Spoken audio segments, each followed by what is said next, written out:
This is a tutorial of the property spec screen. So as you're in the property main screen, just by hitting this button here will get you to the screen here. So the property spec screen will actually give you all the information you need as far as the information from the county records from that particular property.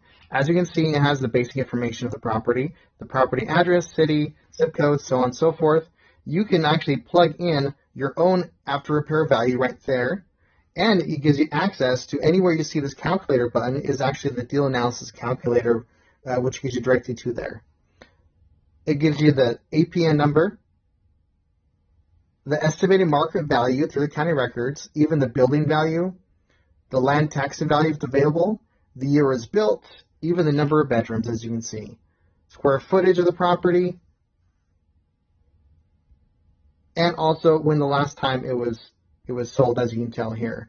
It gives you when the last time it was sold, and also, which is very important, the mortgage amount. For any investor understands that knowing how much the mortgage is when they bought the property is very important.